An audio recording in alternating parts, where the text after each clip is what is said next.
help you survive this thing called life. We're for the people, whatever your source, lost or strife, for the people is there.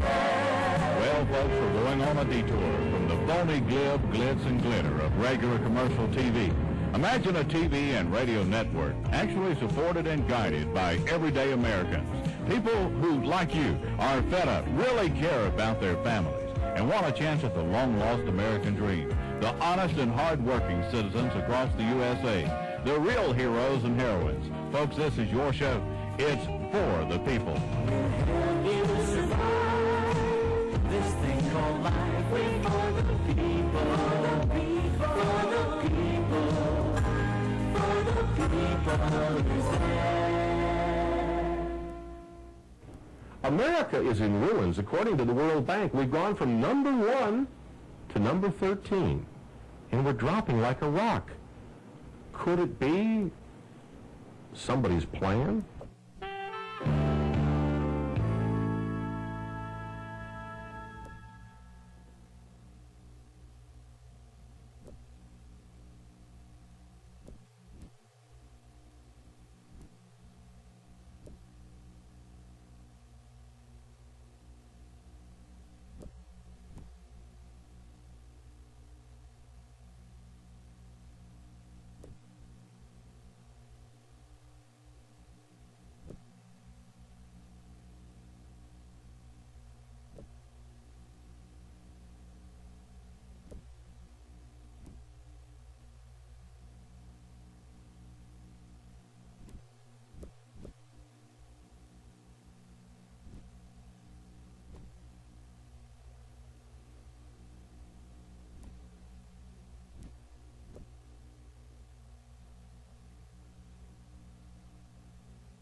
Well, here we are. I want to just welcome to the microphones Dr. James Wardner.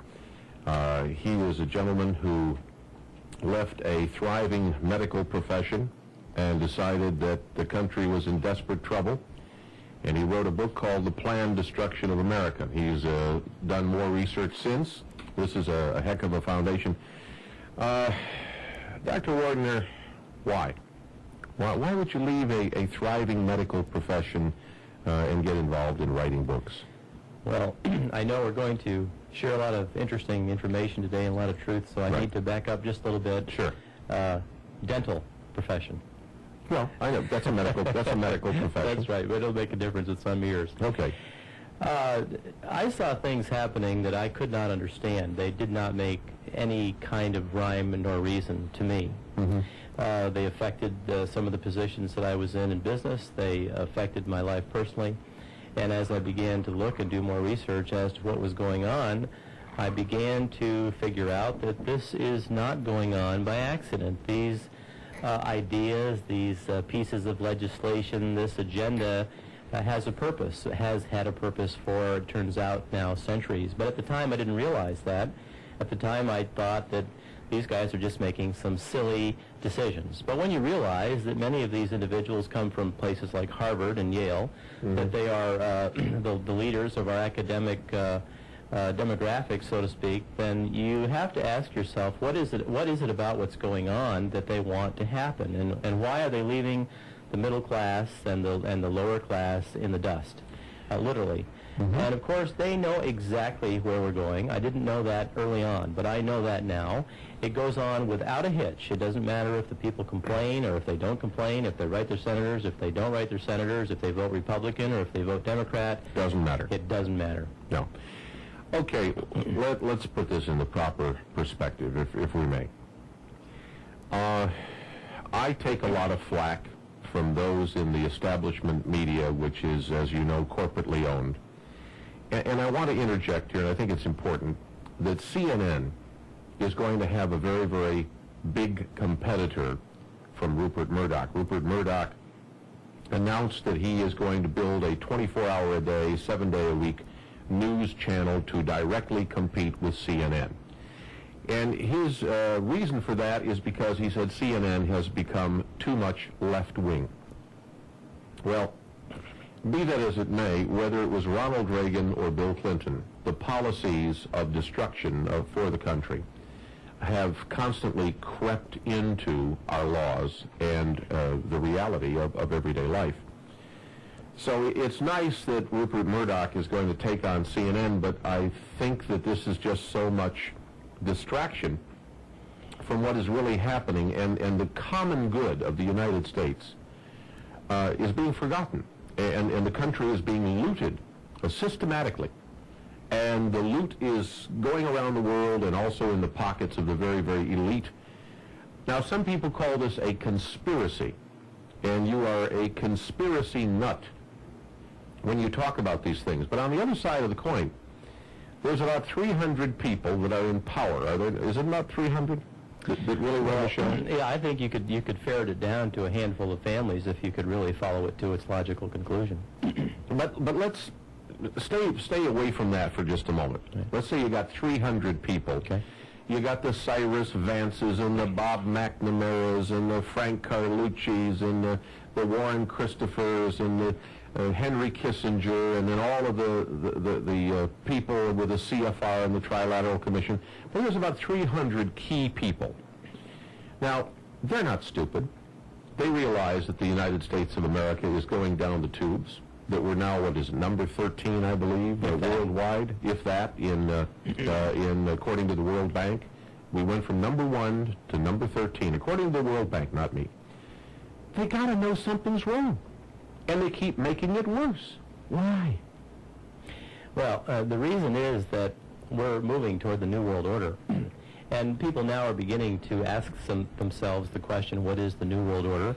The question, of course, needs to be framed in reference to what was the old world order. Right. And, of course, the old world order was sovereignty, nationality, patriotism, God, family, those kinds of things.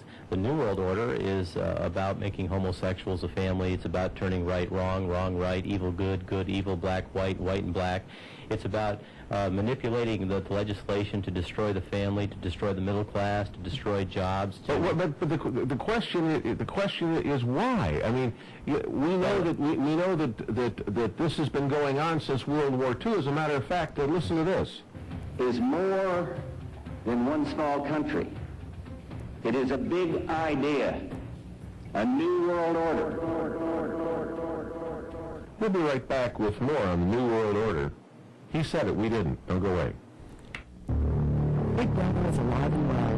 Whether you realize it or not, he has big plans for you and your children. Do you want your child marked at birth with an implant that can be scanned much the same as your groceries are? Do you want virtually everything in your personal history revealed to whoever has the scanner to read your implant? Sounds like science fiction, doesn't it? But it's not. It's reality. In his new video, Cherry Cook reveals the undeniable proof that the future is here now. This is not an Orwellian tale. This is real life in America today. Get your copy of The Mark of the New World Order for only $24.95 plus $4 shipping. Use your credit card and call 1-800-888-9999 or order by mail. Send check or money order to The Mark, 3 River Street, White Springs, Florida, 32096. Florida residents add tax on $24.95. What does it stay? And one more tip.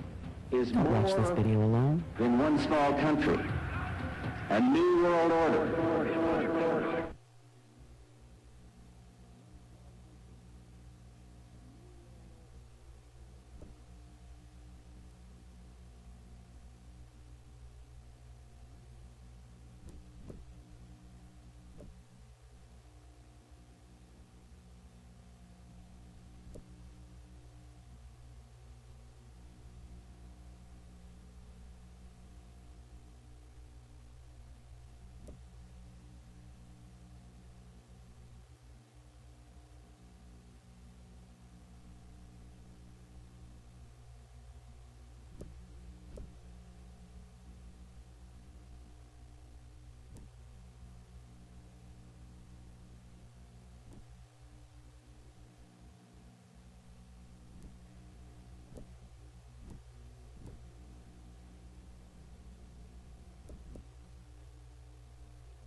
Dr. James Wardner with us, and he has written a book called The Planned Destruction of America. How in the world could you go from the richest nation on the face of the earth to a nation that is now in third world status and do it since World War II? How could you destroy such a success story? How can one president after another, after another, after another, and one Congress after another, continue to make such bad mistakes? How stupid can they be? Why is it that we have all of these Democrats suddenly running from Congress like rats from a sinking ship? Look at all of the Democrats that say, I'm not coming back. I'm going to go retire. I'm going to take my pension and get out of town before they catch on. Is that what this is about? Is America catching on? Are we going to start holding people accountable? We heard right before the break the voice clip of George Bush say that this is a big idea, a new world order. Dr. James Wardner, tell us about this big idea, this new world order, and why are they running? Why are these politicians saying, I don't want to go back to Congress? What's going on? Well, that's a big question that you've just asked, but first of all, George Bush is very much a promoter, as his family, of the New World Order. The secret societies for centuries have been promoting this Novus Ordo Seclorum, which is on the back of the dollar bill, underneath the all-seeing eye of Horus. Now, one of the things that we don't understand, most of us average folk, is that there's a whole lot of verbal jargon and symbolism that goes along with these things, and only if you're a member of the gang, of the group, do you even know how to mingle, how to speak, how to shake hands, and so forth with the groups that are pushing this thing forward. Okay. Now, currently there are people leaving Congress, coming and going, but I think, now this is just my own impression, Sure. I think they're setting up and aware that soon we're going to see some rather violent activity in the United States of America. Dear God, please no. And Stephen Powell's book on the Institute for Policy Studies, I believe it's page 29, the Institute for Policy Studies, which is an organization which has set itself up to destroy the Constitution, to destroy America as we know it, to destroy the Republic, and they're vehemently against the religion of Christianity. And by the way, Bill and Hillary both revolve around the Institute for Policy Studies. Absolutely. I mean, they surround themselves. The Clintons absolutely love the Institute for Policy Studies. They just love that group. It is a communist front organization. That's right. You'll also find that many of the people who criticize what they call the right-wingers, there's a particular guy who sets himself up. I don't want to mention his name because I may wind up suing him one day, and I don't want to give him any cannon fodder. But this guy had never spoken to me, doesn't even know who we are, and has made comments to the national press that I'm a such and such or so-and-so, and he doesn't even know me. But it turns out that he also was a member of a number of communist front organizations, including the Yuppies. So you start digging into who is in charge, who is in power, and you find out that these people are Marxists, Leninists, Stalinists. They believe in a new world order of essentially communism or a type of Fabian socialism. What would you call it? It's a one-world totalitarian state, and it's being set up by occultism. So basically what it is, it's occultic communism. What could be possibly worse? It's communists literally serving the devil. Now, let's separate your concern from the conspiracy theories. A lot of people say, oh, well, you're just a conspiracy nut. Well, it's not a conspiracy, it's a consensus. And you can manufacture a consensus. And you start out like the Rockefeller family did years and years ago. You set up a bunch of foundations. You set one foundation up for education, another foundation up for city and county governments to help them, and another foundation for this, and another foundation for that. And you start passing out money. And of course, as you pass out money, then all of the people who get involved with you get your magazine, your monthly magazine, and your monthly magazine suggests this idea or that idea. The next thing people go, well, it's not such a bad idea. Plus, we're getting some money from them. They're not so bad. Manufacturing a consensus was explained to me by a gentleman who had lived in the woods all his years. He said, you know, wild hogs, wild boar are very, very tough to catch. He said, you start out by putting some corn down on the ground, and you wait, and you come back a day or two later, and it's all gone. You put a little more corn down on the ground, but you put a couple of posts in the ground around it. He says, they'll come in there and eat that corn. Posts don't bother them. Next thing you do, he says, you put up some more posts. He says, they'll come in there and eat that corn every day. Then he says, you put a little wire up. You put one side of wire up, then another side, then another side, then another side. You do it a couple of days apart, putting plenty of corn down. And then he says, one day when they're in there eating the corn, he says, you close the gate on them. And you have the biggest feast you ever had.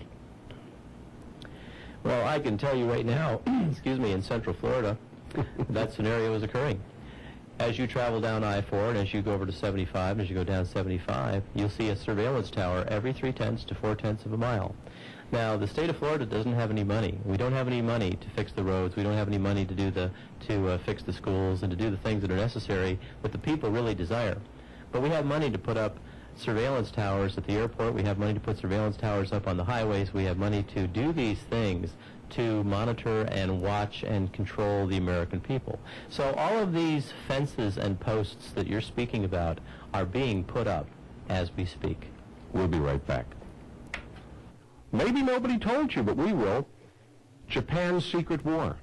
Hiroshima and Nagasaki, everybody says, oh, you bad United States of America, you dropped the bomb. Well, guess what?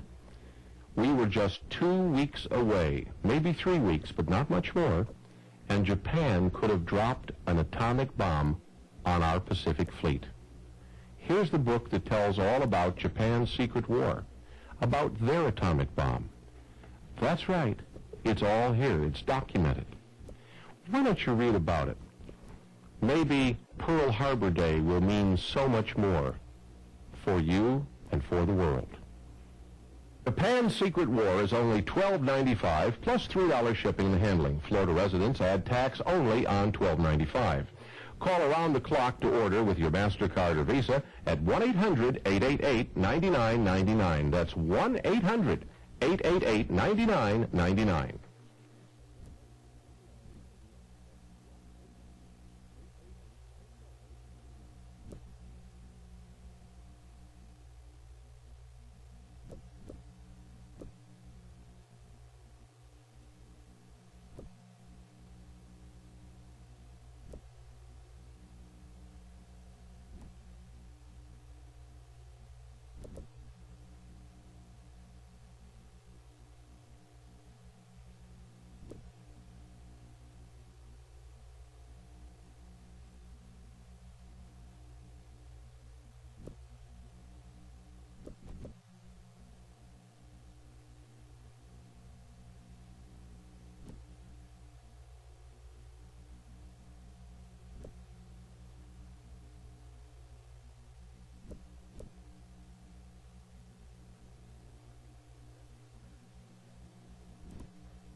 Dr. James Wardner with me. He is the author of The Planned Destruction of America, which is available through our mail-order bookstore at 1-800-888-9999. It's priced very, very reasonably, and we want you to call up and get a copy. 1-800-888-9999. Okay, now, Dr. Wardner, let's go back here and talk about the posts that are being put up, the surveillance towers. We see all over the place cameras watching the traffic, watching this, watching that. And at first, that's not so bad. They say, well, that's just traffic control. Okay, fine, leave it at that. We then find out that there are plans in place to use the military against the citizens of the United States. It's called Operation Garden Plot. We thought people were crazy. when people wrote us and said, did you know? And we filed Freedom of Information Act requests. We found out, sure enough, there was an Operation Garden Plot. We then got a hold of a copy from the Air Force and published the Air Force version. The Army version is much scarier, but we don't have an official document yet. We have a photocopy of what looks official, but until we can verify that it's the official document, we're not going to republish it because it could be a joke. That said, but we know we got the Air Force official document, and it's scary enough that there is a plan to use the armed forces of the United States of America, literally house to house, against us if they have to. And that's concerning to me. That's a violation of what, posse comitatus? Well, that's exactly federal law? That's exactly right. But I think what people don't understand, you'd say to yourself, well, how could this be? I'm watching TV, and they're telling me that we have a democracy, and I get to go down to the voting booth and vote. As a matter of fact, I'll be able to vote perhaps for or against a man like Bob Dole. And isn't that a great thing? Well, what's interesting here is that we have documentation from Senate reports themselves going as far back as 1953, one being Communist Subversion in America. And we have, for a fact, knowledge that communists infiltrated the government of the United States of America. When one individual got in, he did his best job to bring as many other people of the same philosophy as himself or herself into government, and that even though the executive branch and the legislative branch of government were notified that this was going on, absolutely nothing was done about it.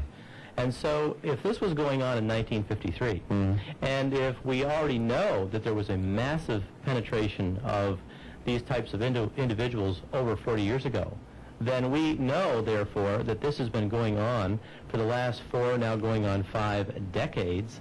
What hope could we possibly have for there being freedom-loving, constitutional-minded patriots left in Congress or in the executive branch? They are there, perhaps, but few and far between. I think James Traficant is probably one of them. He may be. Yeah. I think there's a few. There's a few. But I think that there are a tremendous amount of these folks who are in Congress who were essentially groomed by the CFR crowd. Not too long ago on the Charlie Rose show, and I don't know if I can produce a clip of it or not, but I saw Les Gelb. He used to call himself Leslie Gelb. Now he calls himself Les Gelb, and he is the president of the CFR. The Council on Foreign Relations is a group that is set up to serve its members and not the people of the United States. He openly admitted on Charlie Rose that they had, over the years, gone out and found the best and the brightest that they felt met their criteria. They would then take them under their wing and then run them for office when a slot came up. Didn't matter whether the slot was Republican or Democrat. Didn't matter, you know. Who's Herb Kohl? Is he a Democrat or is he a Republican? Who's Jay Rockefeller? Is he a Democrat or a Republican? Doesn't matter. Whatever slot's open, we go by it. Well, that's right. What they've been able to do throughout the years, and I'm able now to document this, is that they were able to put their own people in both the Republican and the Democratic Party. So, for example, Governor of Florida, the people of Florida say, I'll vote for this Republican, and they'll say, I vote for this Democrat. But no matter what, they're getting an individual out of the same organization. Yep. In other words, it's one-party rule. It doesn't matter whether they're Democrats or Republicans. It is one giant globalist party. It may have 2 wings, but remember, a bird needs 2 wings to fly. And that's what you've got. You've got essentially a one-party system with 2 wings. They may have slightly different philosophies as to how to put the fence posts up, but they want all the fence posts up, and they want you and me in the middle when they slam the gate. Don't go away.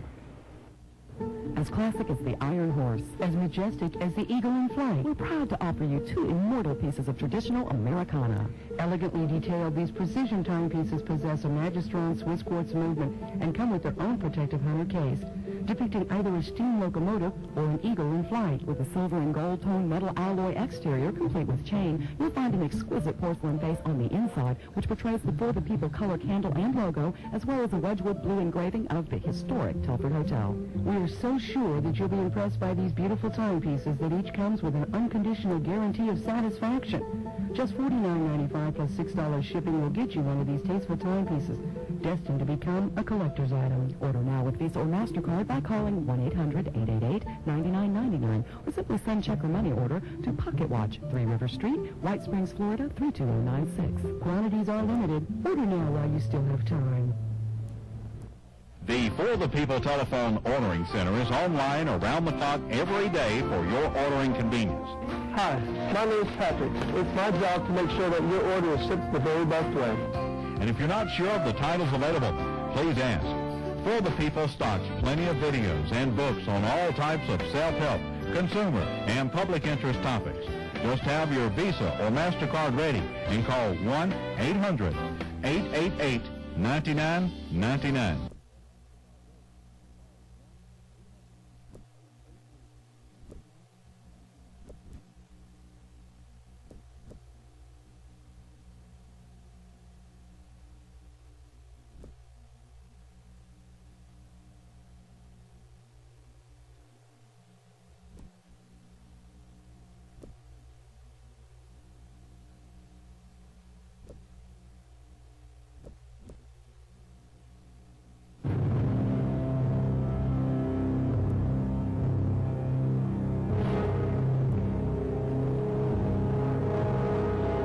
Here's your chance, my friends, to find out all about the planned destruction of America. Now, here's a documented book, and it's got footnotes. It tells you want to go to the library and look all this stuff up, no problem.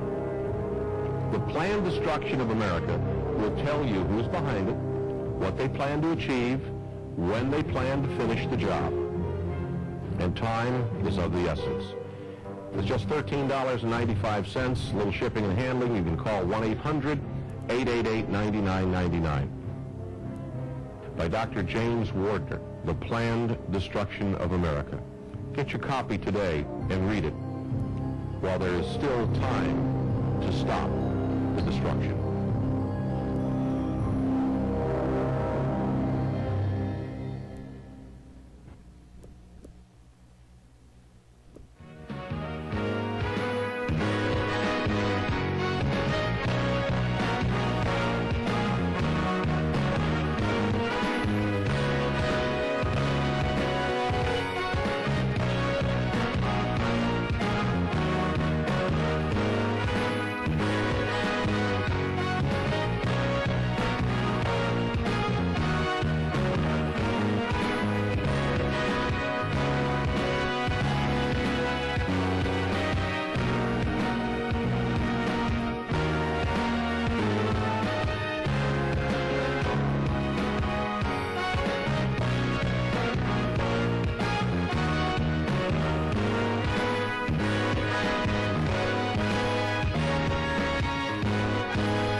Well, folks, we're going on a detour from the phony glib, glitz, and glitter of regular commercial TV. Imagine a TV and radio network actually supported and guided by everyday Americans. People who, like you, are fed up, really care about their families, and want a chance at the long-lost American dream. The honest and hard-working citizens across the USA. The real heroes and heroines. Folks, this is your show. It's for the people. This thing called life, we're for the people, for the people, for the people. It doesn't make sense. The United States of America, terrible problems, crime, destruction everywhere. Was it planned? Might be.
We're back. Dr. James Wardner is the author of a book called The Planned Destruction of America.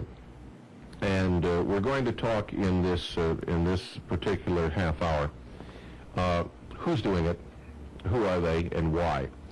The first thing that's important is that Dr. Wardner tells you in the book and documents essentially the things I've been saying. But isn't it amazing that just recently the President of the United States approved most favored nation trade status for China, Red China. And that MFN status, MFN meaning most favored nation, was based on supposedly China improving their human rights record. Now we know, and we've had reports on, you've heard the reports on this broadcast, that the Chinese eat dead babies. Yeah, they eat dead babies. They also use prisoners. They'll take the prisoner's blood type, tissue type, they put them in holding cells. The minute they need an organ of that blood type and tissue type, they go shoot the prisoner, take out the organs, and sell them. This is the kind of a China that our giant corporations are dealing with.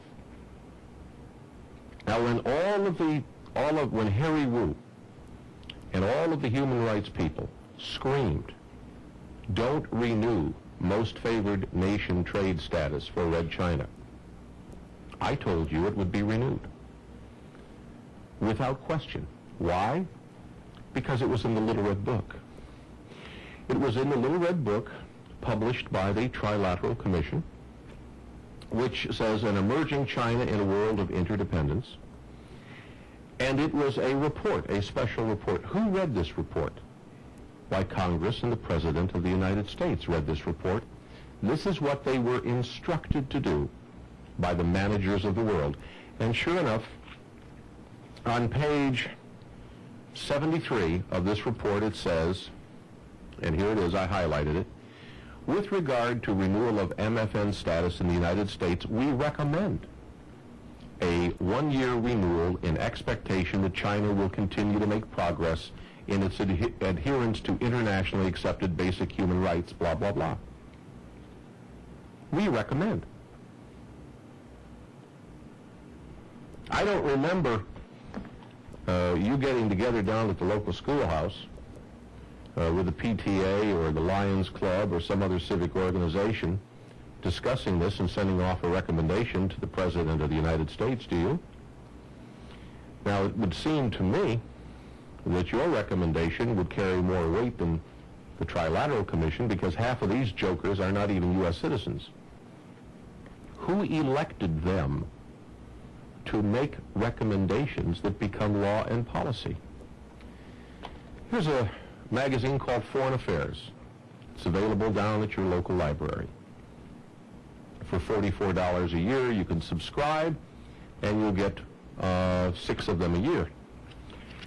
It is the most important magazine published on planet Earth. And they tell you so. Over and over and over again in this magazine, they tell you that Foreign Affairs is the most important magazine published on the planet, because it is read and subscribed to only by the creme de la creme. By the way, they almost have to invite you to subscribe. We did. Who are they? These are the people who run the world. These are the people who make the policy. These are the people, the Trilateral Commission and the Council on Foreign Affairs, which puts out this book right here, this magazine. Here you are. Period, paragraph. These are the folks. Dr. Wardner, how long has this been going on? Oh, this has been going on for a very long time. Cecil Rhodes himself was a member of a secret society. He formed another secret society on top of that secret society. The Royal Institute for International Affairs was then founded, and out of that came the Council on Foreign Relations. But this goes back well into the late 1700s. Adam Weishaupt, the founder of the Illuminati, He also himself was a member of a secret society, and his vision was to establish a world dictatorship, world government. Whatever George Orwell wrote about in 1984 was nothing other than what Adam Weishaupt and the people who surrounded him and financed him had already established. Right. And of course, the revolutions that have come throughout the world, the French Revolution, the German Revolution, the Mexican Revolution, the Spanish Revolution, the Russian Revolution, all of these revolutions that have occurred throughout the world have come via the mechanism of these people who have entered nations, mingled among nationalists, patriots, and sovereign citizens, and at the same time taken control of their government, massaged and manipulated their laws, and created a new kind of people out of an old kind of people, as the foundations have done with thought control and mind control in America. Well, this has been done here. It's building. What they do is they build a consensus. Well, and the people don't even know from whence this consensus came. I mean, let me give you an example. Let's pretend for a moment that you put 100 people in a room, and those 100 people are put in a room, and you start off early in the morning and you feed them breakfast. And then you talk to them, and you're very, very careful how you talk to them. And then comes lunchtime, you feed them lunch. And they have a little break after lunch, and then they have your afternoon discussions. I guarantee you, my friends, by 5 o'clock that evening, as you are feeding them dinner, you will have won over most of their hearts to your line of thinking, and you will have built a consensus. In other words, they'll say, well, no, that idea is not so bad. Now, if you don't believe that that can happen, let us take a look at President Clinton's decision. Here's a man who is a draft dodger. Here's a man who said we had no clear purpose to be in Vietnam and he wasn't going to go die there. Here's a man who is now stating that he's putting troops in Bosnia. That is his decision, to put troops in Bosnia. And now we see, one by one, all of the other people who said it was such a bad idea suddenly saying, well, we've got to support the president. Oh, there was no doubt that Bob Dole and Newt Gingrich were going to support Clinton. What's really scary here, Chuck, is... But how? He built a consensus. How did he do it? How did he do it? He did it behind the scenes with other people. Oh, this whole thing is behind the scenes. There's nothing that they're telling us on television or even radio. I can think of, and I know you can think of probably the biggest name on a radio talk show right now, who you can't squeeze 1 ounce of truth out of regarding really what's going on. So there's two worlds going on right now. There's a world of truth and reality, which we don't know anything about, and then there's this world of illusion, kind of a magician's world, if you will, because if you have the power to manipulate the press, which they do, and if you have the power to manipulate the media, which they do, then you have the power to manipulate people's minds. And if you have the power to pour various kinds of content into the school books and put certain kinds of teachers and presidents of universities into the university system, over a period of time, you literally have the power to control the thinking, the thought processes of the people of this country and literally of the world. And that's exactly what they've done. The manufacturing of a consensus is done when the elite get together, and it's done in a country club setting. You have to understand it. Every once in a while, you'll see on network TV where there is some kind of a meeting, a big mucky-muck meeting has occurred. You'll see this giant table covered with white linen, and you'll see there's a couple of bottles by each person. They got a bottle of bottled water, and they got, something else. But you see it on TV. From time to time, they'll actually show this to you, where they've had this meeting at this big table, and everybody has been fed. Everybody's got their bottle of Polaris water or whatever it is, and their bottle of this and their bottle of that. And perhaps they've had their wine or whatever. It is very easy to build a consensus in a country club setting.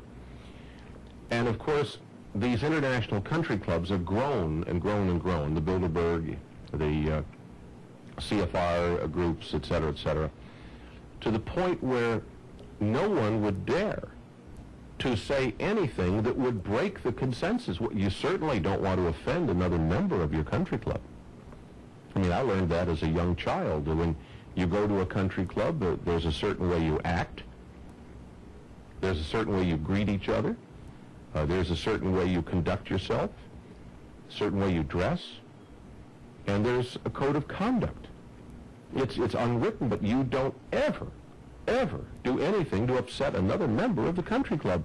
You have built a consensus. We'll be right back. Folks, this is a book that is going to be very, very helpful to families everywhere. It's called Parents, Teens, and Boundaries, How to Draw the Line. It's by Jane Bluestein, who is a PhD, and she is not only savvy in these matters, but she is logical. You see, kids do respond to logic. And this book lays out 20 success plans that will make you and your children a whole lot happier and life a whole lot nicer for you and your family. Best of all, the book is just $8.95. That's all, $8.95, $3 shipping and handling. It's available. You can either write in for it, Florida residents pay the tax on $8.95 only, or you can call 1-800-888-9999 around the clock, 1-800-888-9999.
Dr. James Wardner, author of The Planned Destruction of America, and there's no doubt about it, like Professor Martin Gross told me the other day. He said, you know, if there was a conspiracy, he said it's right on track. If there wasn't a conspiracy, there should have been, because the country is really going down the tank, like somebody planned it. Those were about his words. Well, let me ask you a question. Who is it, who are they, and why? Dr. Wardner. Well, what we have here is not only in America but around the world, we have a group of elitists who basically run government. They have no intention of allowing anybody else to participate. Right. Part of the reason for the thinking of separation of church and state had to do with the idea of making darn sure that no church thinking became involved in state thinking. Now, what's interesting about that is that nature doesn't like a vacuum. And so what happens is when you suck out a particular religion out of a country, over a period of time, something replaces it. Because man inherently, at least most man, desires some form of religion. And so what has replaced it in our schools and in our courts and in our legislative processes today, in our bookstores around the nation, is what's referred to as the New Age. Gaia. Now, the New Age has been around for centuries. It is absolutely nothing new. It involves basically sun worship and the idea of Isis and Osiris giving birth to Horus. It's all mythical, illusionary, Egyptian-type religion, which we thought was done away with in the days of paganism. But here we are. We're back there again. And worst of all, this is being implanted, inseminated in our schools. I know of a woman, she's a Catholic mom. She put her child in a Catholic school. She said, now there, they'll be safe. They won't have to put up with all of this. Then the child came home and reported that they were doing something called centering prayer in this Catholic school, and Mom discovered that it was a form of Hinduism. Well, now, fine, if you want your child to be a Hindu, if you're a Hindu mother, then you send them to a Hindu school. But you certainly don't send your child to a Catholic school to turn out to be a Hindu. And so parents need to become aware of what's going on today. And I think maybe I got a little bit off track. But Who is doing this? It's people who have this belief system. It's people who believe in any religion is okay. All religions are okay. It are not people who believe in any kind of monotheistic religion, because that won't pass in the New World Order. So what you have is something called the brotherhood of man and the fatherhood of God.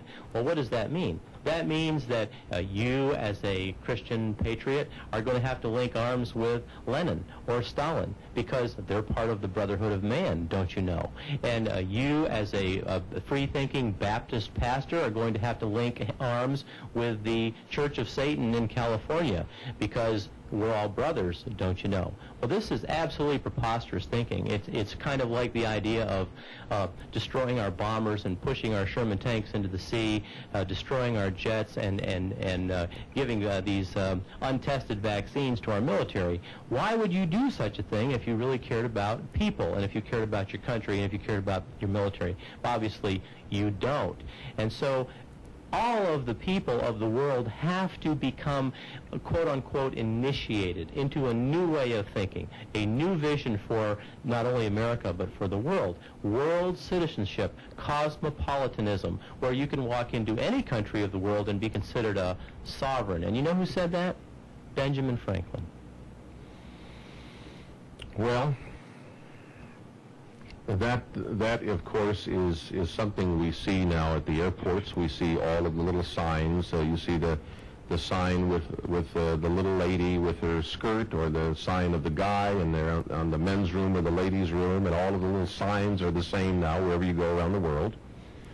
They're trying to get everything to be the same. They're working on standards, world standards, and the idea is to someday go from one country to another and have it like going from, New York to New Jersey, or Alabama to Georgia, or Texas to Louisiana, where the only thing that you see is just a little sign of a province.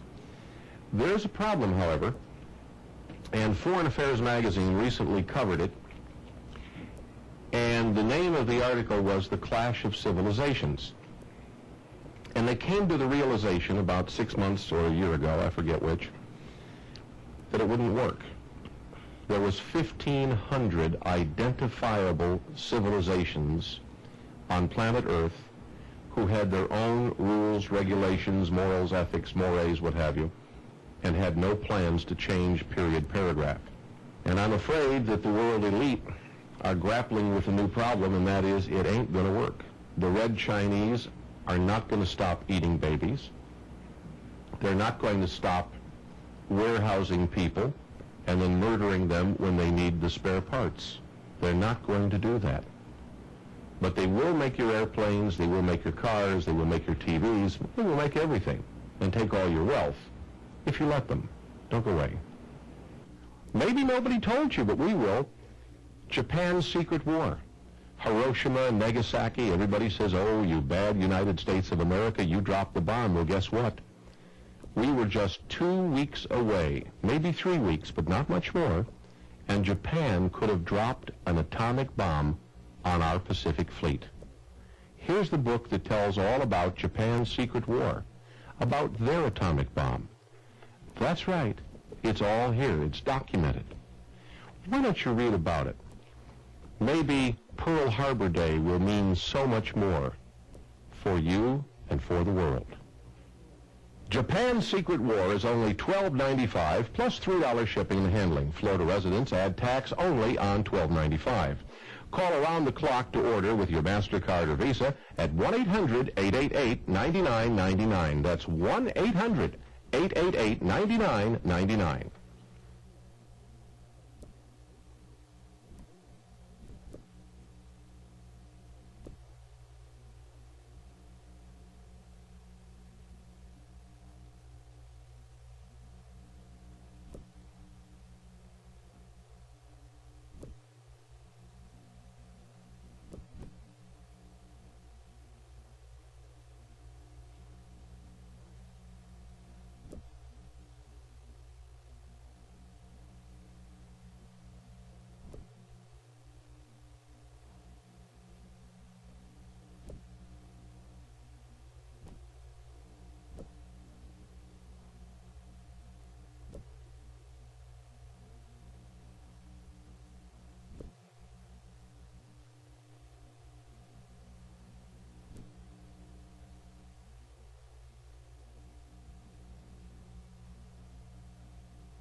do we stop it? Dr. James Wardner, who has written the book, The Planned Destruction of America, how do we turn it around?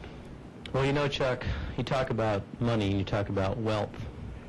And all of those things are very important, but what's really wealth is the minds and the hearts and souls of the American family and the American children, the American people, and the people of the world. That is the wealth. And there are a lot of people who are listening today to talk show radio. Yep. There are a lot of people who are not listening to you, but they're listening to someone else. Okay.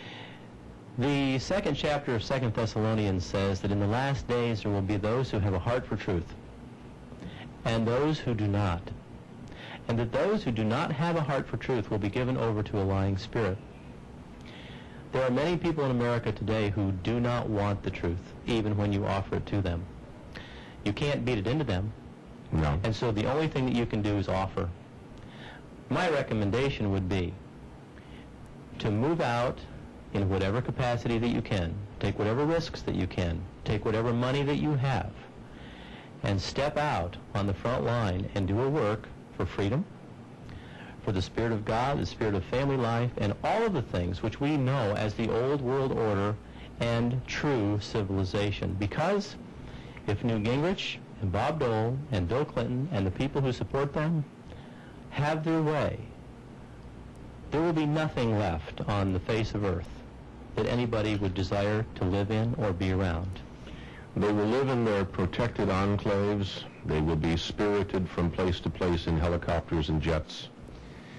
There will be searchlights lighting up the perimeters of their protected walled cities and enclaves, and outside of the walled cities will be ruins, inhabited by people who will move nomandically from place to place in constant search of food, water, and shelter, and they will take from each other whatever they want according to the force they have.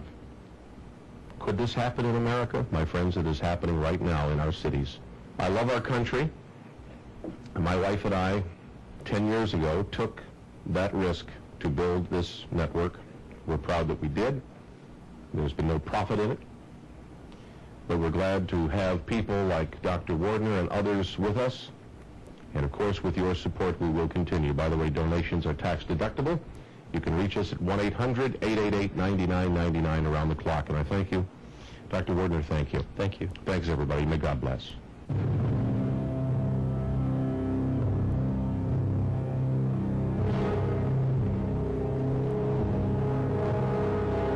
Here's your chance, my friends, to find out all about the planned destruction of America. Now, here's a documented book, and it's got footnotes. It tells you want to go to the library and look all this stuff up, no problem.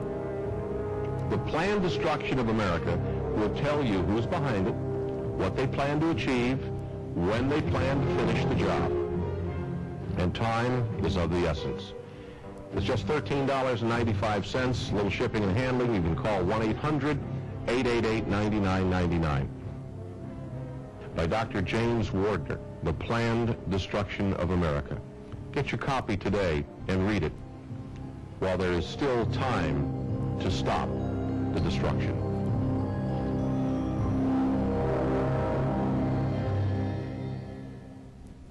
The For the People telephone ordering center is online around the clock every day for your ordering convenience.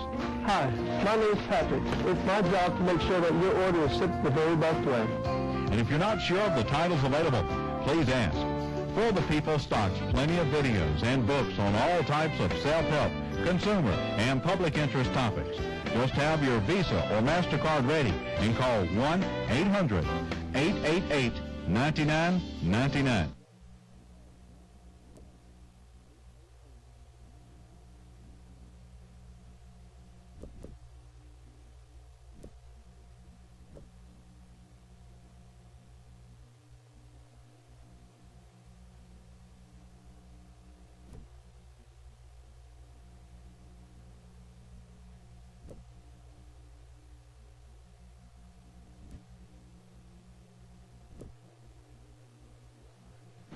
I want to thank each and every one of you for your support. Without your support, these broadcasts would not be possible, for the people would not survive. How do you support us? 3 ways. First of all, for $15 a year, you can become a member. You'll get a quarterly magazine. It's 64 pages, including front and back cover, mailed to you 4 times a year. That's $15 per year. For $19 additional, you'll get the For the People News Reporter newspaper. It's a tabloid, comes out every 2 weeks. It's chock full of news you don't get anywhere else, and you need it. And, of course, your donations are tax deductible. If you need help in making out a check, or you want to use your MasterCard or Visa, just call us around the clock at 1-800-888-9999. Or write to us at For the People, 3 River Street, White Springs, Florida, 32096, USA. Thanks. May God bless.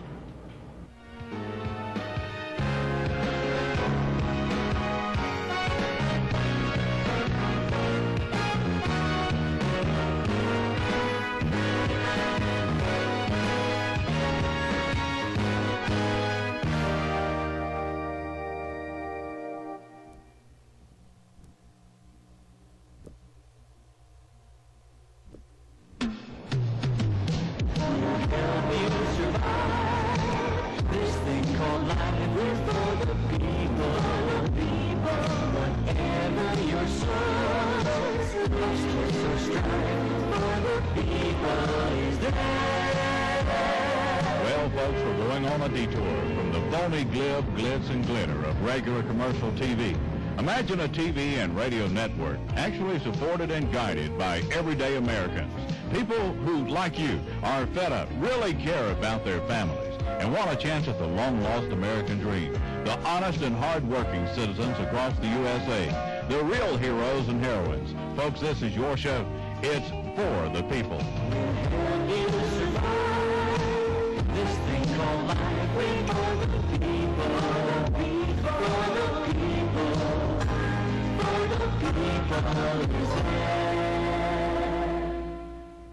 people. Isn't free trade great? Factories shutting down everywhere, but gosh, stuff is so cheap. Or is it? Hang on.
I have my Che Guevara shirt on this hour. I've got an olive drab shirt on.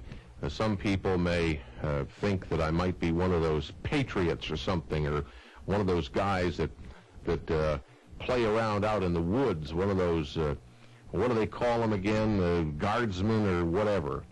No, I'm just doing a show with a olive drab shirt because I have this terrible khaki shirt. Is that khaki, not olive drab? Khaki.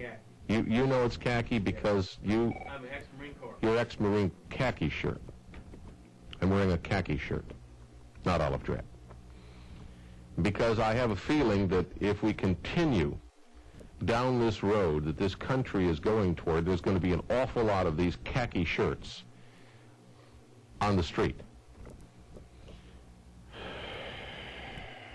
Here is a man that I'm going to be talking to. He is in San Diego, California.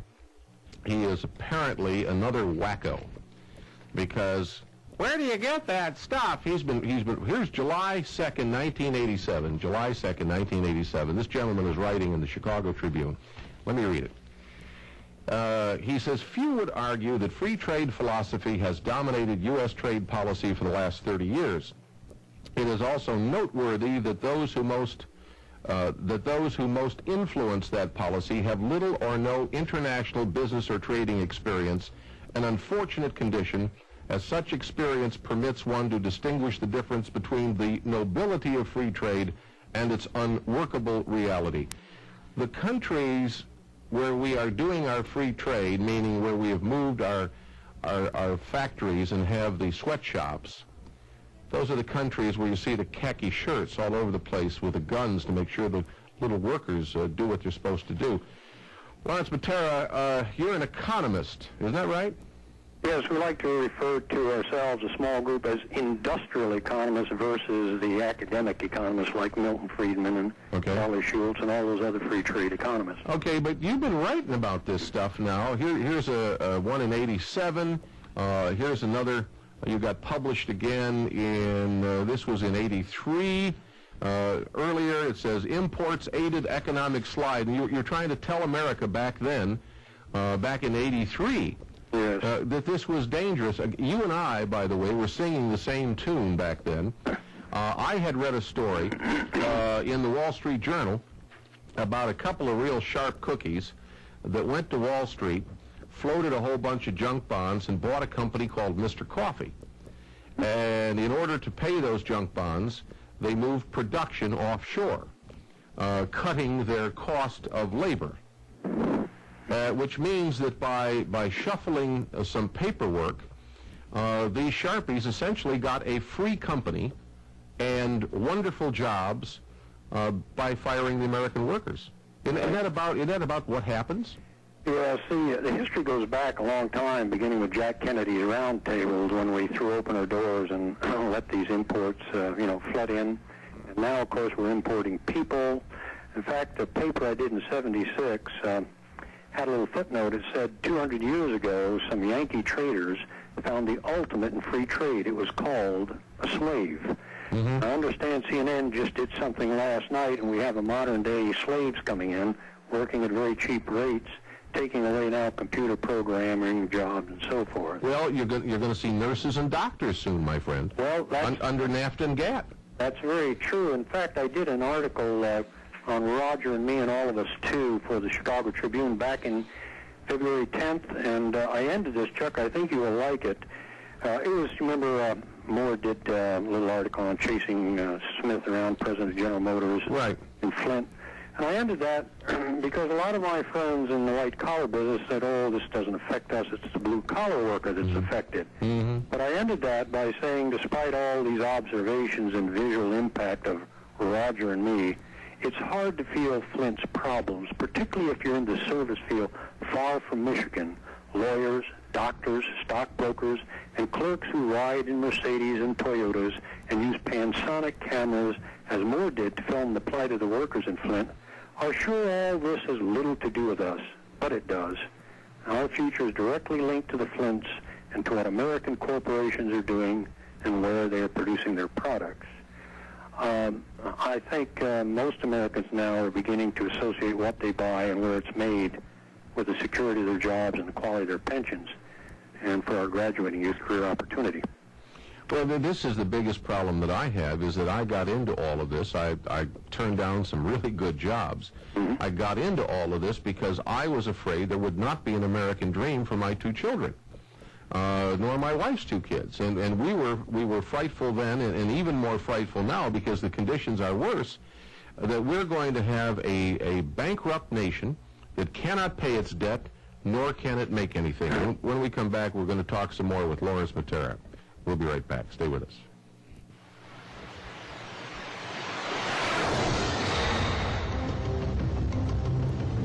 Challenge the rapids of deceit and scandal that is whitewater.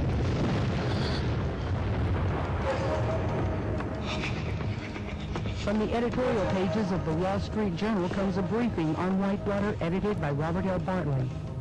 A collection of informed opinion about Whitewater broadly defined, including commentary on the BCCI scandal that in some way seems to overlap. For $14.95 and $4 shipping, you can order Whitewater. Using Visa or MasterCard, call 1-800-888-9999. Send check or money order to Whitewater, 3 River Street, White Springs, Florida, 32096. The reader who reviews this chronicle will understand what has happened so far and be alert and prepared for future turns in the tale. Whose hands are in Whitewater?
We are back, and we're talking to Lawrence Matera. Lawrence Matera is I guess you would call him an economist that understands that reality is things as they really are, and not as you would want them to be. But you caught on years and years ago that this was going to destroy America. How come you understand this and the other people that love free trade don't? How come you get it and they don't? Well, yes, Chuck, I've been on this since the early 60s, and I should say I'm from the management side of the house. I'm not the labor side. Many people say to me, well, you're in international. You're on the management side. You've set up industries overseas. I've only set those industries up overseas when we couldn't crack into their markets because their tariffs were too high. So I wanted to clarify that. It's a little unusual. Unlike some of my fellow Scions, I believe that if you destroy the middle class of America, which we are doing, which I tried to emphasize in that paper back in 82 and 83, you destroy democracy. There's no such thing as having a democracy without a middle class. And so I just became aware of this many years ago when I got into international trade, when I joined Howard Hughes' organization in the helicopter division. I negotiated the Hughes-Kawasaki agreement, and I began to realize that we were dismantling our industries, and as Adam Smith says, the wealth of nations lies in manufacturing and agriculture. And he specifically warns, never sacrifice, quote, home production, that's U.S. manufacturing, right, Britain then, for the, quote, foreign trade of consumption, that's imports. And so I became acutely aware that being in the international, I became a battle-scarred veteran of dealing with all of those Machiavellis in Europe and Asia and Latin America, and I saw Uncle Bobo, because that's how they refer to us. Uncle Bobo was taking it on the chin, naively following this false God called free trade. And an editor once asked me why, after reading that 82, 83, he said, it just makes all kinds of sense. Why are we so enamored with free trade? And I said, it's sophomoric. Free is an inviolable adjective to us Americans. Free speech, free assembly, free press. And somebody slipped in free trade. And unfortunately, the application of a favorite adjective doesn't validate a policy. But it did in this case. We got 35 years of it. And you're quite right. Who cooked it up? Who cooked it up? Who's behind it? Well, there are, in this article, Roger and me and all of us too, there are actually 4 culprits. All right. And I can tell you, having been the president of a public corporation and very involved with multinationals, it is the multinationals and the bankers. They have a vested interest. But it's not just their fault. That's a little bit on the conspiracy side. I'm not totally on the conspiracy side. No, it's a consensus. It's not a conspiracy. It's what I call a country club consensus. That's right. And this is just greed. A bunch of good old boys sit around a table. They got a little Jack Daniels Black, on ice, and they're smoking their cigars, and they're saying, how can we make more money? Yeah, that's all it is. And if you can get that product cheaper overseas as a competitive market, Exactly. you're going to go. If you're the president of Chrysler, I'm the president of General Motors, and Chuck, you say to me, I don't think, as president of Chrysler, this is good for future generations.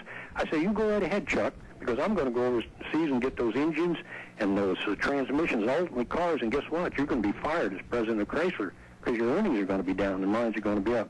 So I've always said, only the Congress and the president can stop this insanity. Exactly. Only. Nobody else. Yeah, labor unions, I appealed to them in the mid-'70s, the U.S. Automobile Association and the union, and they said, oh, no, we're going to lift the rates of all workers up to the world, so we don't believe in your tariffs. Tariffs are simply the means of weighting the differences of standard of living. That's all they are. They're a level playing field, Right. the great equalizer or handicapper. That's right. It's like a bowling average. Right, and you're right. Just like you handicap horses and so forth, you got to level the field with it. Here's a statement I'd like to read because I wrote it in 1974. And I'm going to read it right off the text, and I think you'll agree, and probably your listeners will. True, free, competitive international trade, without constant adjustment of quotas and tariffs, can only exist when the standard of living among trading nations are equal or near equal. To resort to cheaper imports, auto, clothing, oil, etc., born of the lower prices due to lower standard of living of foreign labor, not only increases the U.S. deficit of payments, but also unfairly displaces American labor who rightly refuses to lower its standard of living in order to become competitive in its own market. Sadly, that was written in 74, and we violated that thesis, and you're quite right. We're broke. This country is busted. Absolutely dead broke. When we come back, let me do a short break, and when we come back, I want to talk about the national debt and how a country that doesn't make anything or grow anything or mine anything is going to pay that debt. The propitious smiles of heaven can never be expected on a nation that disregards the eternal rules of order and right which heaven itself has ordained. 1789, George Washington in his inaugural address. That quote is just one of many you'll find in America's God and Country Encyclopedia of Quotations. Now in hardback, this book of quotes is an excellent reference resource. America's God and Country is yours for $24.99 plus $4 shipping and handling from the For the People bookstore. Florida residents need to add tax to $24.99. Send check or money order to America's God and Country, 3 River Street, White Springs, Florida, 32096. To use Visa or MasterCard, just phone 1-800-888-9999 24 hours a day.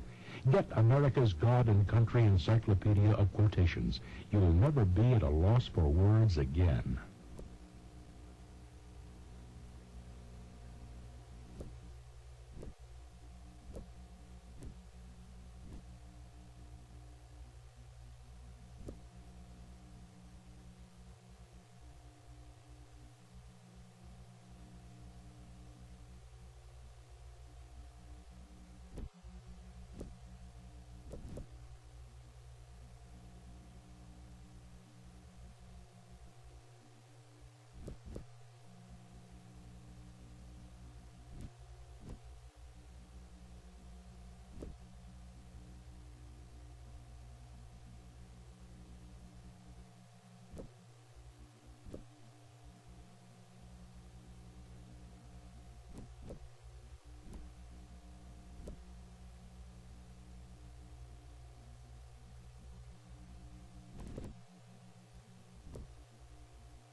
Lawrence Matera is with us, and he is in San Diego. Chuck Harder here at the center, and we're talking about this nutty idea that somehow got started. Who really thought that this was a good idea? Who is this David Rockefeller's idea, or his pals, or who? Well, you had two. You had the multinational, that was the CEOs of the large corporations. Then you also had the bankers. Now, a lot of the bankers, whether it be Mr. Rockefeller and others, actually like to indulge in their own illusion. They like to feel that what they are doing is not wrong, but it really does benefit the Chuck Harders and the Larry Materas. But in their unconscious mind, this is the way they operate, because you make your money on trade and project financing and making loans to the central banks. That is the heart of their business. So they are part of the problem. And then, unfortunately, as you know, academia is all in favor of free trade, and so is much of the media, the press. Well, the big press are owned by people like GE, so of course they have that fish to fry. Right. So they wittingly and unwittingly aid, abet, and encourage this philosophy because free, as I say, is an inviolable adjective. The third culprit, of course, is frankly you and me, because we went out, were attracted to these cheap imports beginning in the late 50s and 60s. And you can't blame the American public, though. It is the President and Congress. You would never get Helmut Schmidt, the former Chancellor of Germany, or Kohl, or Mitterrand, or Nakasone agreeing with this insane business of free trade. They're too smart. And so they protected their markets with tariffs and quotas. We're the only ones who've left ourselves wide open. Let's talk about that. First of all, one of the great problems we have today is illegal immigration. Right. You and I both know that there's no other country on the face of the earth that will permit that. None. Absolutely not. Not one other country on the face of the earth will permit illegal immigration. Name me one. Can anybody? And the answer is nobody can. No. Especially Mexico. Right. When people south of the Mexican border try to sneak into Mexico, Mexico sends them back home in chains. Of course. Every nation has the right to the sovereignty of its borders. That's a given, except for Uncle Sam. We leave our borders wide open. You know, I'm in San Diego, and actually I've worked with Congressman Duncan Hunter on a number of issues, particularly on the trade issue. Sure. And as you know, he's finally putting up a fence, and he's considered a pariah both on the trade issue because he's an anti-free trader, along with Marcy Kaptur and some of the others, and also that he's cruel and mean. Well, that's nonsense. Most of these people that talk about being cruel and mean, if you look around their house, they got a fence. You know, you ask them, why do you have a fence there? Well, they want to keep people out. So it's fine for them personally, but they don't like it on a national level. But it is a disaster, I can tell you. Why do they have locks on the front door of their home? Yes, you want to ask them that. Why don't they just let people in 24 hours a day to go into their kitchen, take whatever they want? Sure, you don't mind if someone comes to your front door and knocks and asks if he can come in, but when he starts climbing over your back fence, you have every right to be annoyed. And but I want to give something to your listeners that I think might be interested in. And Congressman Hunter's always like this. You know, the entire basis of free trade, if you argue with free trade, he'd say it protects the consumer. He means by that imports keep inflation down. Well, in that 74 pamphlet, we also wrote, when a nation resorts to cheap imports, it'll only pay a higher price in inflation and unemployment than if it never began that import.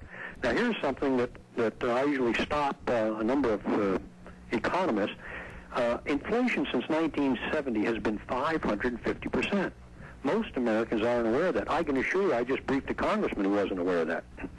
Now, because I bought an XR7 Cougar for $3,500 today, that power and weight car, you know, it's $20,000 along with the Toyotas and everything else. But you know, Chuck, household appliances, washers and dryers and refrigerators have only gone up 31%. Now, why? I have in front of me the 1970 Sears Roebuck Kenmar right from their catalog in the 1991. The price in 1970 for the pair was $488. 1991, $638. That's only a 31% interest. So you finally say, well, why has everything else gone 550 and these only 31%? They are some of the rare items that are still fully manufactured in the United States, destroying the free trade thesis that imports keep inflation down. To the contrary, they increase. Had we kept those items, cars and so forth in the U.S., you'd be paying about $5,000 for a full-blown Chevy. So it goes to show the antithesis of everything free traders have said, told you and me, well, you got to do this to keep inflation down. Our old thesis that imports only create inflation has been now proven over 20 years. Now, the only time that you get into a little problem is when you have something like a 2x4. Today, we have become a colony to the rest of the world. Right. We are stripping our nation of lumber and now the Alaska North Slope oil and giving that up because of the fact we owe everybody. We would have kept that stuff inside of our borders for the benefit of Americans, but nope, we're just like a colony. We export the raw materials, and we get back finished goods. You're right on target. It's something that I've railed about for years. It's a disgrace that this nation, and I've dealt in third world countries, because that's what they do. They export their natural resources, right. and then they import high-valued added items. If it were up to me, Congressman Hunter had looked at starting a 50-50 bill, which meant, you know, if you buy $50 billion from us, we buy $50 billion from you. Right. And I mentioned then, there's one thing I don't want them seeing getting credit for: natural resources. It is really stealing the heritage of our children in the future. It is a disgrace that ought to be stopped, because we're becoming more and more like a colony. Well, I'll tell you what. You just take a look at some of the pictures that come to mind of the people in Rwanda, sitting on the shack floor in a desert area, starving to death, but they do have a cassette player and they do have a radio. That's correct. Made in China. That's right. And that is the future of the United States. Lawrence Matera, thank you very much for being with us. Great session here. We'll be right back.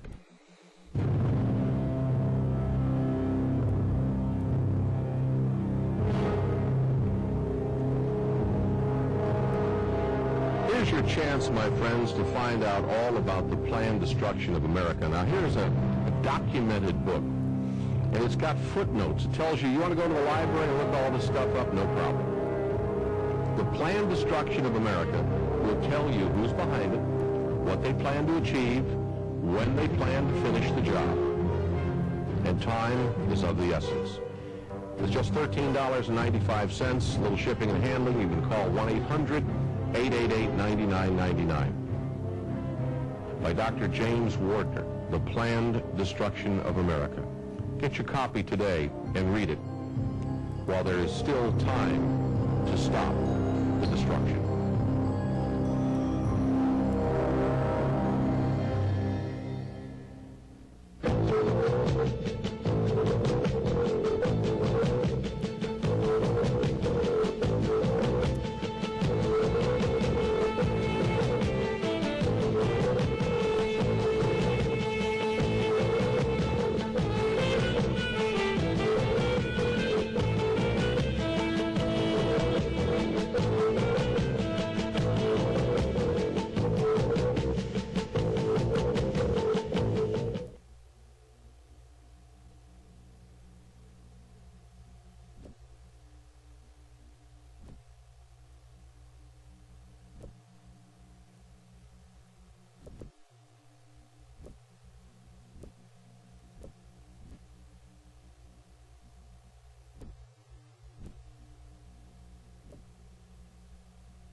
It's called the retirement myth. Here it is, folks.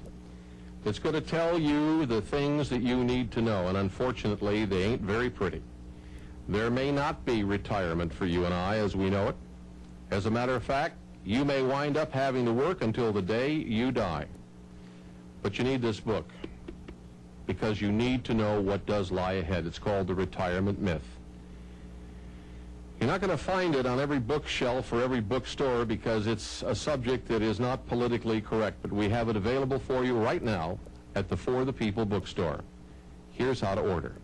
Order your copy of The Retirement Myth by Craig Carpel for just $18 plus $3 shipping and handling.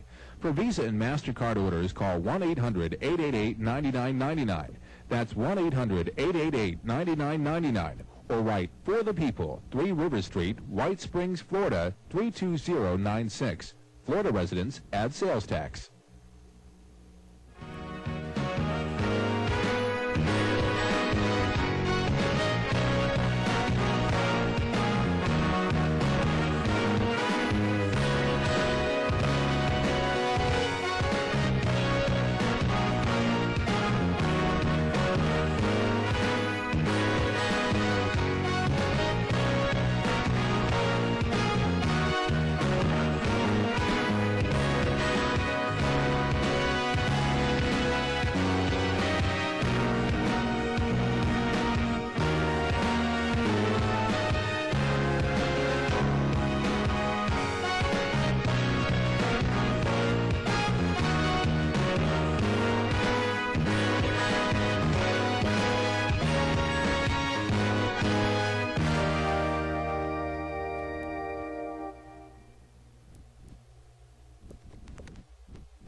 help you survive this thing called life. We're for the people, whatever your source, justice or strife, for the people is there.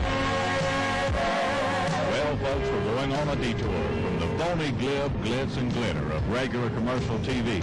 Imagine a TV and radio network actually supported and guided by everyday Americans. People who, like you, are fed up, really care about their families, and want a chance at the long-lost American dream. The honest and hard-working citizens across the USA.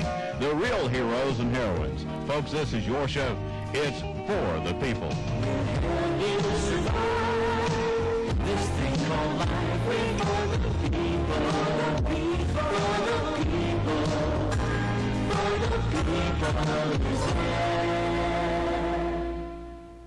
It's called the myth of free trade. Here's the idea. You as a consumer are protected because you can buy a pair of shoes just a little cheaper if they're imported, right? Wrong. You're paying more for your shoes in many, many cases, and guess what? The people who used to make the shoes are now out of work, and you're paying for their welfare. Don't you love free trade? You're going to learn more. Hang on.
Lawrence Matera is an economist. He is an industrial economist. He is somebody who understands what reality is. Reality is things as they really are, not as we hope they will be by some theory.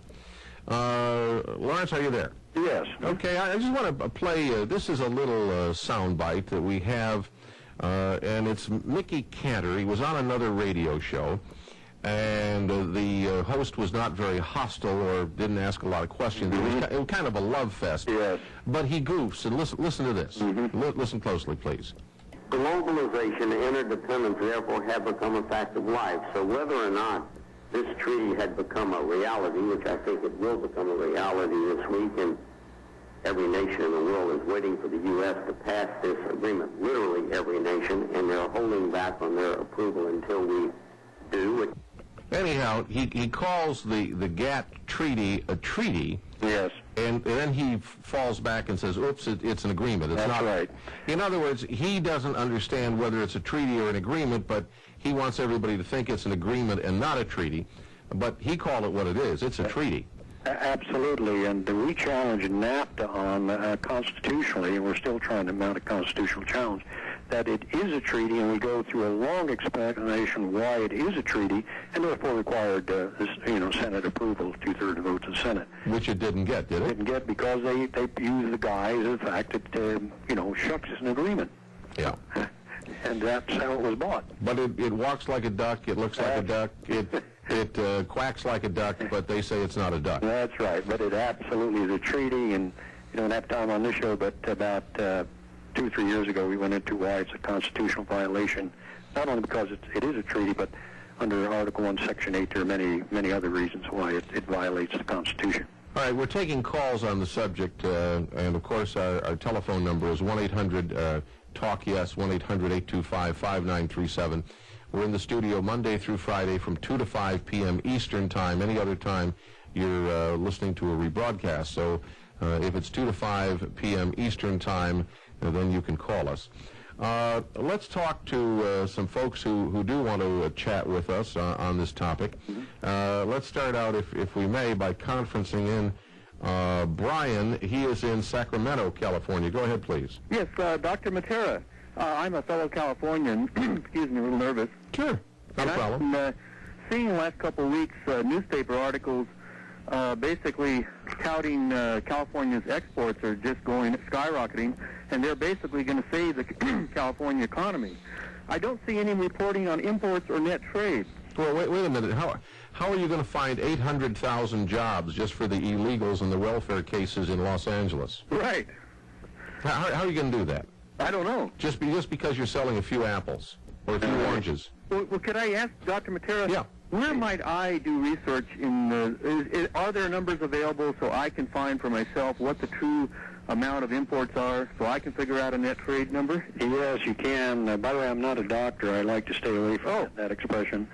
But I'm just a hands-on, as I say, industrial economist. But let me mention to you, just write to the Department of Commerce, and they will give you the balance of imports and exports. It's very easy. Just Department of Commerce, Washington, D.C., Statistics Division. Just tell them that you want the trade data, and they'll send that to you. One other quick question. In the export department, are some of our big export deals that California is supposedly doing, are any of them financed in any way by taxpayer grants or guaranteed loans? Well, yes. There's a long subject, but you have two sources that are important. One, you got our Export-Import Bank, which, by the way, I agree with, because other nations fully subsidize and their financing to their manufacturers to sell abroad. They'd rather take a lower interest rate on their loans abroad than a higher unemployment rate at home. That's why the French, the Germans, Italians, everybody does it. Our Export-Import Bank is very helpful, but they're so conservative it's hard for us to compete against other what's called OECD companies. Well, we've got another problem, Lawrence, and that is that as we export our raw materials, if you please, our agricultural products like apples and oranges and timber and what have you, we then create shortages at home. You do, and let me tell you, Chuck, you're one of the first people who really recognize that. Years ago in Brazil used to grow shrimp. Do you know the Brazilians can't afford to eat shrimp in Brazil? You know why? They have to export it to get that hard currency. And that's exactly what happens here. The price of your lumber per 1,000 board feet goes up because it's a disgrace. You're exporting that so that the Americans themselves, who have a right, it was their heritage, those natural resources of their heritage, can no longer afford them. And that is a subtle aspect that most people don't see. I mean, I've seen it because I've seen third world countries that people can't even enjoy the natural bounty of their country because they got to export those natural resources. They can't eat the grouper because they got to sell the grouper in order to buy rice. Right. Yep. Well, I'd like to present an aspect that someday some economist will reap a Nobel Prize. Sure. But you've heard that it's the federal deficit that causes our trade deficit. And until we get that federal deficit, our trade deficit will never balance. It's the other way around. Our trade deficit is the principal cause of a federal deficit. And let me give you just very quickly. Sure. From 1972, July 1994, our trade deficit of 5 was 1.7 trillion. That's net dollars, not gross, net. Now, as you know, due to our fractional banking system, for every dollar you put in the bank can create 9. So if we'd had that 1.7 trillion here and multiply that times 9, right, it would have really pumped in $15.6 trillion into the U.S. economy. Now, had the Treasury taxed that at only 22%, at $15.6 trillion, right, they would have reaped $3.4 trillion. So the real deficit, the federal deficit, is 1.5 due to profligate federal spending. But it's around 4.9. So you got the 3.4. It was what I call then, and I'll be frank, I talked to Jack Kemp on this in '78, in which I said, you're going to suffer a tax leak to the Treasury. That is exactly what happened. So of that 4.9 trillion, that's the federal deficit, as you can see, 3.4 was due to a tax leak that went abroad because foreign manufacturers and the workers, which most economists don't understand, do not pay 1 red cent on the production cost of their goods. Yep. To the U.S. Treasury. And it's been a tremendous tax leak, and I think one day on your show some economist, Nobel Prize winning economist will come in and note that. And it's the... But the problem, the question I have, the Jack Kemps and all of the other, he's a free trader, is he not? Oh, yes, okay. they all are. When will they grow up? When will they confront this situation and own up to it that they and their failed policies are bankrupting the nation? When will they admit it? Hang on for the answer, if you would, right after this. The propitious smiles of heaven can never be expected on a nation that disregards the eternal rules of order and right which heaven itself has ordained. 1789, George Washington in his inaugural address. That quote is just one of many you'll find in America's God and Country Encyclopedia of Quotations. Now in hardback, this book of quotes is an excellent reference resource. America's God and Country is yours for $24.99 plus $4 shipping and handling from the For the People bookstore. Florida residents need to add tax to $24.99. Send check or money order to America's God and Country, 3 River Street, White Springs, Florida, 32096. To use Visa or MasterCard, just phone 1-800-888-9999 24 hours a day. Get America's God and Country Encyclopedia of Quotations. You'll never be at a loss for words again.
Lawrence Matera is with us, and I want to thank him for being with us. We're going to have to switch over to another backup phone system because we blew out our main watts, probably with an overload. So we're going to go to 1-800-DAY-TALK, which is 1-800-328-8255. That's 1-800-328-8255, 1-800-DAY-TALK. And, of course, we're going to talk about either free trade jobs or whodunit. Financial World ran an article, Larry, years ago, talked about how the big New York banks had got into a trick bag, loaning a tremendous amount of money to the third world countries, no possible way to get it back. So they had a meeting in the paneled offices of a financial law firm in New York City and cooked up an idea of moving the factories down there and then taking the differential above the slave labor rate and then somehow getting that back to the banks in New York so that the debts could be repaid. That eventually was called the North American Free Trade Agreement. Do you remember that? Yes. Mm-hmm. Tell us a little bit from your perspective. Who was behind that? When did it happen, and how come? Okay. Over the years, we used to watch Citicorp and Chase and everyone else, and I don't mind mentioning these banks, in Brazil and Ecuador, making these loans to the central bank, and we were appalled because we knew they didn't have the ability to pay these back. We used to say, what are they going to do, come in and repossess Ecuador and Brazil? But that was their object. When they couldn't get those back, well, then, of course, they wanted to see that these products, manufacturers within those countries, were able to do well and would ship to the U.S., and that hopefully would, they'd be able to repay their loans, strengthen the governments, and so forth. Well, plus the big banks also got an equity kicker, which is a Wall Street term for a ownership in the companies down there, which is illegal here. In other words, if a bank loans the ABC button company $2 million to build a button factory in America, all they can hope for is their money back and legal interest. But if they loan the $2 million to the ABC button factory of Guatemala, not only can they get an exorbitant interest rate back, but they can also get 20% or 30% or 50% ownership in that button company as a free gift for making the loan. Right, that's what we used to call the debt equity swap, and we were somewhat involved in that. Yes, in the States, that would be, would be illegal. But again, trying to get recoup their funds, they were allowed to do these debt equity swaps, which it creates other problems within the country we won't go into here. But yes, that's another means. But this is why you got the Brady bill, again, which put the American taxpayers on the hook in Latin America for all of these, the debt. You had the Mexican bailout. See, Mexico will never create a middle class simply because I can tell you, we began our firm as Latin American Management 25 years ago. The Mexican industrialist has no interest in creating a middle class because he is export-oriented. Why does he want to pay a worker more money for a product he's going to export? It reduces his profit margin. So the last thing he wants to do is to create a middle class because it simply hurts his profit margin. Plus the fact he'd have to then build parking lots for the cars. Sure, yes. And I've always said Mexico nor any other country will ever succeed until they develop an internal economy. In other words, consumption based on their own production rather than this mania of exporting which only satisfies the banks and the wealthy. Well, Monty in Jacksonville, go ahead. Hi, Chuck. This is a great discussion, and particularly considering what was on the previous hour. Something that occurred to me, you were talking earlier about how the media is basically controlling the agenda as far as the information the American people get. And as I remember my history correctly, it seems to me that maybe Americans can borrow some lessons from the civil rights movement in dealing with this corporate-owned and unresponsive media. Here's what I mean. The media's power is its advertising, the monies that they get for advertising.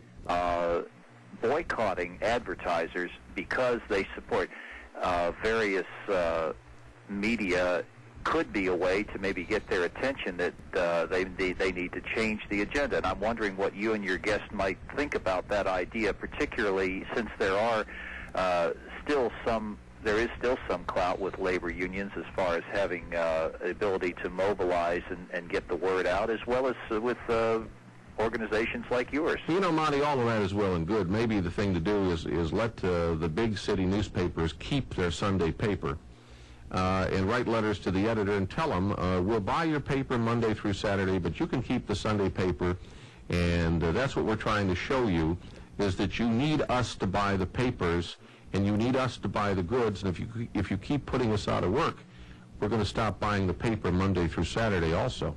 Sounds good to me. That would get their attention. But why stop at newspapers? Why not deal with television stations, with the cable systems? You can have... Well, but you see, the newspaper people will go ballistic the minute they see their circulation drop. They're already paranoid about it.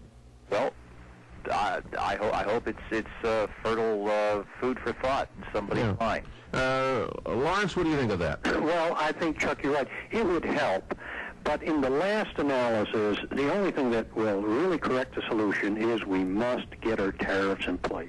You've got to use those as a weighting factor. These other things will help, as the gentleman has discussed. But wait a minute. You and I both know that 90% of the politicians that are in Washington, D.C. have been put there. They were groomed by the CFR or the Trilateral crowd or some other think tank crowd like that. When a slot came up, they got run for office. They were given enough money so they'd win, and they're owned. Look at the banana Republican Bob Dole. Yeah. That said, I'm talking to Lawrence Matera. He is an economist. He's an industrial economist. He deals with reality, and we'll be right back with your calls. Well, finally, somebody's done a book on it, and by golly, I'm proud that we've got available. It's called Circle of Death. It's by attorney Richmond Odom. What is the Circle of Death? Why, it's the dead bodies that were connected in one way or another to Bill Clinton. We've never seen so many dead bodies around a president since the death of JFK, when suddenly there was oodles of dead bodies. But This is 1995. You wouldn't think that that could go on anymore in America. Dead bodies, people who knew too much. Read this book, Circle of Death. $10.99, $3 shipping and handling. Call 1-800-888-9999. That's 1-800-888-9999. Read all about it now.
Lawrence Matera is in San Diego. He is a gentleman who should know very, very well what illegal immigration has meant.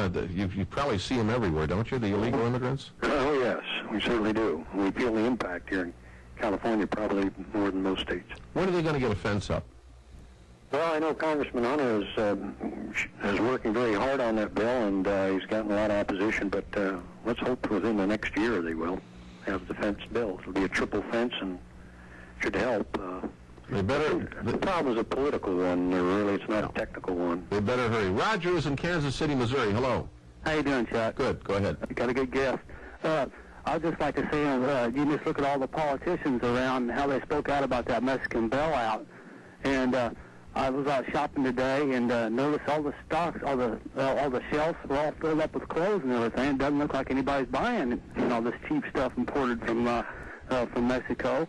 And anybody that doesn't believe that the elite are trying to take us over and trying to destroy the unions, just hand them a copy of the news reporter, and I'll just close with that. Yeah, I appreciate the call. The stuff in the stores is all made somewhere else, isn't it? Yes, I always used to say, when was a worker not a consumer and a consumer a worker? They're one and the same, and of course economists throughout the 30 years said, well, we want to protect you, the consumer. I said, well, you better protect me as a worker, because if I don't have a job because everybody's consuming imports, I can't very well buy anything. So that's why our retailers, where I can tell you, they just love those imports over, particularly in the early, 60s and 70s. Oh, yeah. Well, now the people that come in to buy are Americans working in American industries. Since they put them out of work, they aren't coming into their stores. And Chuck, you're going to see a very dismal report from the Retail Association. Well, the problem is here in North Florida. We were known, the state of Florida, as a non-union state, a union-busting state, a right to work, and so on and so forth. And, of course, that was wonderful years ago. So you had a tremendous amount of these little sewing factories. Mm-hmm. And they were not so little, by the way. Hundreds and hundreds and hundreds of people worked at each one. They were all over North Florida, and they were doing sewing at minimum wage. Sure. Okay? Today they are all closing, not because of unions, not because of their wage demands. They were happy, these workers, to just get minimum wage, but they cannot compete with Rosa Martino or whoever it is in El Salvador or Guatemala who's making 36 cents an hour, or the little girl in Indonesia who's working essentially in a prison factory making 20 cents an hour and can only leave on Sunday afternoon. Well, that's very true, and I have worked on an article called The Economic Policy and Immorality of Free Trade. You see, over those years I've been in those Hong Kong sweatshops in the 60s and watched those 12-year-old kids slaving away. And so it's an immorality as well, and nations pay for immorality. We might have gorged ourselves on those imports for 30 years, but there's a price to pay, and we're paying it now. And that's why I titled that 87 article, Chuck, The Monumental Free Trade Era. It has been a monumental era, And it's these type of errors that causes empires to fall. Well, honesty is the best policy, and as my dad used to say, you can't do business with people who don't have any money. Thanks very much. Okay. You bet. Thanks for being on the show. Thank you. Lawrence Matera, industrial economist who says you can't do business with people who don't have any money. Thanks for your support, folks. All the best. May God bless.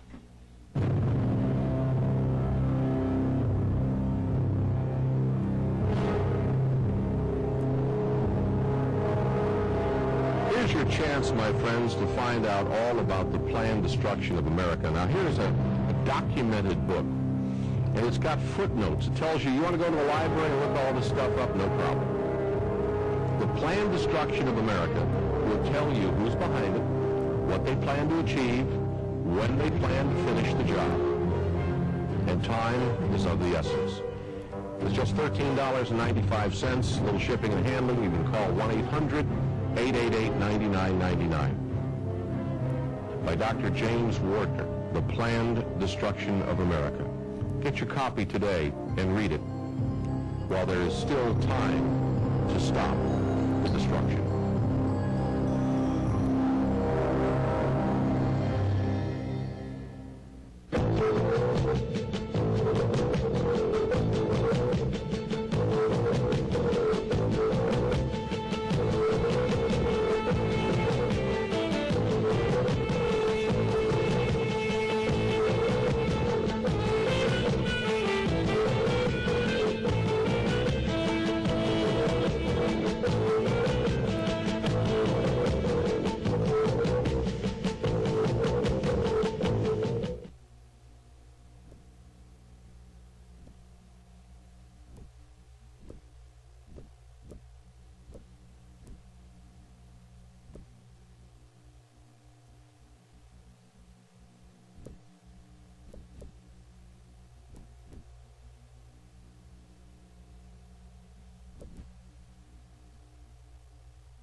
Well, okay, so America's broke. How do you want to fix it? Here's a good book, tells you how. It's called Things Are Out of Joint. Got some good ideas, and we'd like you to get it. How do you do that? Well, you pick up the phone and you dial 1-800-888-9999. Simple as that. It's only $19.95. It's a hardback. It is lavishly illustrated, and I think you're going to really, really enjoy this book. Now, folks, there's only a $3 shipping and handling charge, too. That's 1-800-888-9999. Things are out of joint. Don't miss your opportunity to find out what to do to fix it.